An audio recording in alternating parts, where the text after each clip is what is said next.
சீக்கிரமாக பணக்காரன் ஆக வேண்டுமா? சாணக்கியர் கூறும் இந்த 4 பார்முலாவை பின்பற்றுங்க போதும். ஆச்சார்ய சாணக்கியர் செல்வத்தை சம்பாதிக்க வேண்டிய ஒரு பொருளாக மட்டும் பார்க்கவில்லை, அதை பாதுகாத்து பெருக்க வேண்டிய ஒரு தந்திரமாகவும் விவரித்துள்ளார். இந்த 4 விதிகளை பின்பற்றாவிட்டால் செல்வம் நிலைக்காது. ஒவ்வொருவரின் வாழ்விலும் பணம் ஒரு முக்கிய அங்கம். ஆனால் அதை சம்பாதித்தால் மட்டும் போதுமா?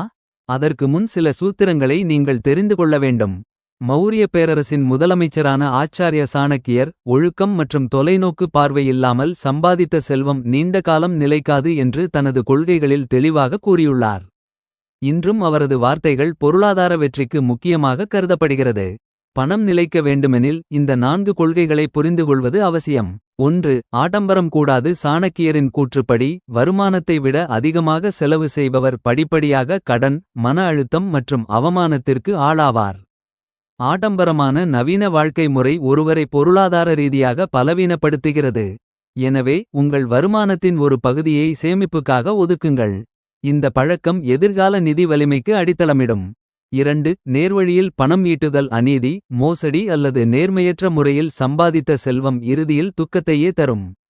அத்தகைய செல்வம் மன அமைதியை பறித்து சமூக அந்தஸ்தை கெடுக்கும். நேர்மையான வழிகளில் ஈட்டிய செல்வம் மட்டுமே நீடித்த மகிழ்ச்சியை தந்து தலைமுறைகளுக்கு செழிப்பை பாதுகாக்கும் என சாணக்கியர் கூறுகிறார். 3. எதிர்கால சேமிப்பு. வாழ்க்கை நிச்சயமற்றது. நோய், தொழில் நஷ்டம் அல்லது திடீர் நிதி நெருக்கடிகள் வரலாம். புத்திசாலி எப்போதும் எதிர்காலத்திற்காக சேமிப்பான் என்கிறார் சாணக்கியர். இன்றைய மொழியில் இது அவசரகால நிதி எனப்படுகிறது. உங்கள் வருமானத்தில் ஒரு குறிப்பிட்ட சதவீதத்தை சேமிப்பிற்காக ஒதுக்குவது புத்திசாலித்தனம். 4. முதலீடு செய்வது அவசியம். செல்வத்தைச் சேர்ப்பது மட்டும் போதாது என ஆச்சார்ய சாணக்கியர் நம்பினார். அதை சரியான திசையில் முதலீடு செய்வதும் அவசியம். கல்வி, திறன்கள், தொழில் அல்லது சொத்துக்களில் முதலீடு செய்வது செல்வத்தை பெருக்கும். சும்மா இருக்கும் பணம் அதன் மதிப்பை இழக்கும். எனவே பணத்தை முதலீடு செய்யுங்கள்.